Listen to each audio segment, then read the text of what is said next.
Hi all. Last video में हमने देखा था कि हमने ऑल्टर टेबल कमांड से कंस्ट्रेंट ऐड करी थी अपने कॉलम में, अपनी टेबल में जो ऑलरेडी क्रिएटेड है। तो हमने प्राइमरी की कंस्ट्रेंट चेक करी थी, यूनिक की कंस्ट्रेंट चेक करी थी, डिफॉल्ट, नल और नॉट नल सेट किया था। इस वीडियो में हम देखेंगे कि हम चेक कंस्ट्रेंट कैसे ऐड करते हैं और फॉरेन की कैसे ऐड करते हैं। तो चेक कंस्ट्रेंट के लिए देखते हैं। चेक कंस्ट्रेंट हमें पता है कि हम किसी भी कॉलम में हम ये बताते हैं कि उसकी वैल्यू किस रेंज में होनी चाहिए, ठीक है, या क्या वैल्यू वो अटेन कर सकता है कॉलम, ये हम देखते हैं। तो सपोज करिए हम स्टैंडर्ड पे और सब्जेक्ट पे लगाना चाहते हैं। जैसे हमने यूनिक की एक ही सिंटेक्स में मल्टीपल कॉलम में लगाई थी, वैसे हम चेक कंस्ट्रेंट भी एक ही सिंटेक्स में मल्टीपल कॉलम में लगा सकते हैं। तो पहले हम सिंगल कॉलम के लिए देखेंगे, फिर मल्टीपल कॉलम के लिए। तो सपोज करिए मुझे स्टैंडर्ड पे लगानी है, तो हमारा सिंटेक्स वही रहेगा, ऑल्टर टेबल, टेबल का नाम, और उसके बाद हमें जो भी कंस्ट्रेंट ऐड करनी है तो ऐड कंस्ट्रेंट, कंस्ट्रेंट, कंस्ट्रेंट का नाम जो कि हम लिखते हैं टेबल का नाम, स्टूडेंट अंडरस्कोर कॉलम का नाम, सब्जेक्ट अंडरस्कोर चेक कंस्ट्रेंट, तो CHK। उसके बाद जो कंस्ट्रेंट है चेक और किस कॉलम पे आपको लगानी है। तो हम सपोज हम सब्जेक्ट पे लगा रहे हैं सॉरी, तो हम सब्जेक्ट पे कंस्ट्रेंट लगा रहे हैं, तो हम यहाँ पर क्या कहते हैं उस मतलब वो कंडीशन लिखेंगे कि चेक करना है, और हमें क्या चेक करना है। तो हमें ये चेक करना है कि जो सब्जेक्ट है वो एक रेंज में हो। तो हम ऐसा कह सकते हैं ना कि सब्जेक्ट इन, हम इन कीवर्ड के साथ यूज करते थे, तो हम ब्रैकेट लगाएंगे और लिखेंगे कि सब्जेक्ट SUB इन, को कीवर्ड को कैपिटल में लिखती हूँ, और ब्रैकेट में जो भी मेरी वैल्यूज है वो हम देना चाहते हैं, जैसे subject in Hindi, comma ENG English, comma TH math, ठीक है। और ये मेरा कंस्ट्रेंट का बॉक्स, तो ये मेरी चेक कंस्ट्रेंट लग गई।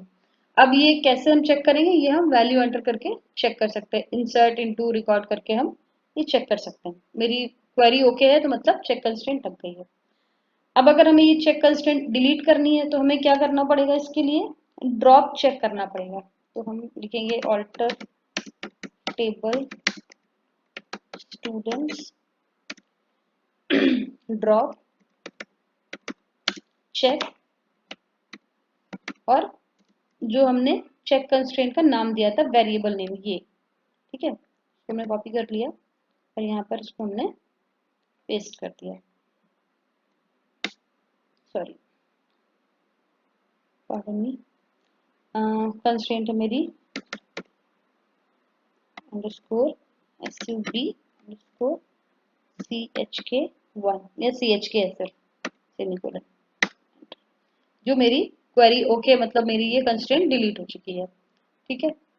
अब इसको आप चाहो तो डेटा एंटर करके आप चेक कर लीजिएगा कि जैसे हम चेक कंस्ट्रेंट चेक करते थे, ये मैंने अपने चेक कंस्ट्रेंट के वीडियो में बताया है, आप वहां से देख के इसको कंफर्म कर सकते हैं। अब अगर हमें एक टेबल में मल्टीपल चेक, सॉरी एक सिंटेक्स में मल्टीपल हमें चेक कंस्ट्रेंट देनी है, तो हमें क्या करना पड़ेगा, हम ऐड कंस्ट्रेंट, कंस्ट्रेंट का नाम एक चेक कंडीशन देंगे, कॉमा लगा के ऐड कंस्ट्रेंट, कंस्ट्रेंट का नाम दूसरी चेक कंडीशन दे देंगे। तो मैं अगर इसी में बता दूं, चलिए लिख लेते हैं, alter table students add constraint, constraint का नाम, तो हमने दी टेबल का नाम अंडरस्कोर कॉलम, सपोज मुझे दो कॉलम लेने हैं, स्टैंडर्ड एंड सब्जेक्ट, ठीक है। तो ST_ST1, मैं वेरिएबल नेम में जरूरी नहीं कि मैं चेक लिखूं, मेरी मर्जी में कुछ भी वेरिएबल नेम दे सकती हूँ। ये दिया और मैंने लिखा चेक, इसमें मैं जो भी देना चाहूँ, सपोज मैं देना चाहती हूँ कि स्टैंडर्ड जो है वो 6 से बड़ा होना चाहिए या 5th से बड़ा होना चाहिए, तो ग्रेटर देन 5th लिख सकती हूँ मैं। फिर कॉमा लगा के मैं दूसरी कंस्ट्रेंट ऐड कर सकती हूँ, ऐड कंस्ट्रेंट, कंस्ट्रेंट, कंस्ट्रेंट का नाम तो एस टी अंडरस्कोर, सब्जेक्ट है तो एस बी 1 कर दिया, और चेक के सब जो मेरा कॉलम नेम है वो सब्जेक्ट, और ऐसा कर सकते हैं कि सब्जेक्ट इक्वल टू कर दें, कुछ भी हम सपोज इक्वल टू कर दें हम हिस्ट्री, ठीक है, कि मुझे यही देना है और कुछ नहीं देना उसके अलावा। ये मैंने किया, और ये मेरे दो कंस्ट्रेंट मैंने ऐड कर दिए। एक बार सिंटेक्स में चेक कर लूँ, student add constraint check 5 add constraint check, तो ये मेरा दोनों चेक कंडीशन इसमें एट अ टाइम, दोनों एक ही सिंगल सिंटेक्स लाइन में मेरी दोनों कंस्ट्रेंट ऐड हो गई हैं। ड्रॉप करने के लिए वही हमें करना पड़ेगा, ड्रॉप चेक और सिंटेक्स का नाम, वो हम इसको ड्रॉप कर सकते हैं। अब हम नेक्स्ट देखेंगे कि हम फॉरेन की कैसे ऐड करेंगे। फॉरेन की ऐड करने के लिए पहले हमें दूसरी टेबल चाहिए होगी जिससे जिससे हम फॉरेन की सेट करना चाहेंगे और रेफरेंस देना चाहेंगे। तो मुझे ये पता है कि हम फॉरेन की जिस कॉलम को हम फॉरेन की बताते हैं वो जो कॉलम है वो रेफरेंस टेबल में प्राइमरी की होना चाहिए। तो मैं दूसरी टेबल क्रिएट करूंगी, क्रिएट टेबल क्लास, मैं क्लास नाम की एक टेबल क्रिएट करूंगी जिसमें मेरे पास कॉलम होंगे ID, integer, comma teacher name, तो टीचर, और ये सॉरी EACHER, और ये मेरा वारचार होगा, ठीक है। ये मेरा एक टेबल मेरा क्रिएट हो गया, डिस्क्राइब कर दूं इसको मैं, ठीक है। अब मैं क्या चाहती हूँ, जो मेरा स्टूडेंट नाम का टेबल है, स्टूडेंट्स, ठीक है, मैं चाहती हूँ कि इसका ये जो आईडी वाला कॉलम है वो इस क्लास टेबल में प्राइमरी की सेट हो जाए। तो आपको पता है ये तभी सेट होगा जब यहाँ पर ये फॉरेन की सेट हो जाए, और ये तभी सेट होगा जब वो अपनी रेफरेंस टेबल में प्राइमरी की होगा। तो स्टूडेंट्स मेरी रेफरेंस टेबल है और क्लास मेरी वो टेबल है जिसमें मुझे फॉरेन की सेट करना है, ठीक है। तो मैं इस टेबल में लगाऊंगी फॉरेन की के लिए ऑल्टर टेबल कमांड। अगर आपको इसी टेबल में फॉरेन की सेट करनी है किसी दूसरे टेबल की रेफरेंस लेके, तो उसे फॉरेन की सेट करना पड़ेगा। सपोज आप स्टैंडर्ड को यहाँ आईडी से सेट करना चाहते हो, तो आपको यहाँ पर क्लास टेबल में आईडी को प्राइमरी की सेट करना पड़ेगा, फिर आप स्टैंडर्ड को फॉरेन की सेट कर पाओगे। तो मैं ये करती हूँ कि मैं इस आईडी को इस आईडी से फॉरेन की सेट करना चाहती हूँ। तो मैं आपको बताती हूँ कैसे करेंगे। ऑल्टर टेबल क्लास, अब मुझे क्लास टेबल में जो आईडी कॉलम है उसे उसे मुझे फॉरेन की तरह क्रिएट करना है, ठीक है। तो मैं क्या लिखूंगी, पहले टेबल का नाम लिखा क्लास, फिर लिखूंगी ऐड कंस्ट्रेंट, कंस्ट्रेंट का नाम, फिर फॉरेन की लिखूंगी मैं। तो मैंने किया ऐड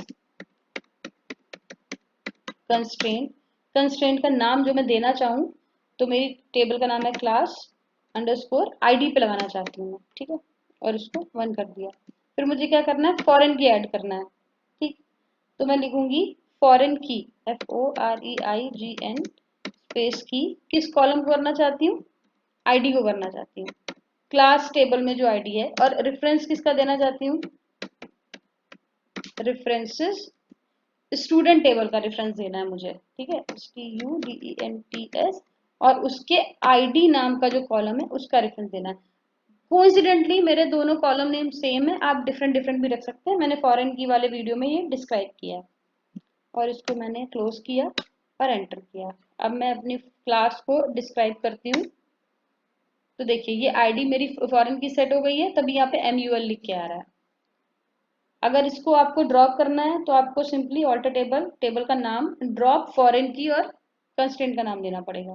तो मैं फिर से करती हूँ alter table, sorry, alter table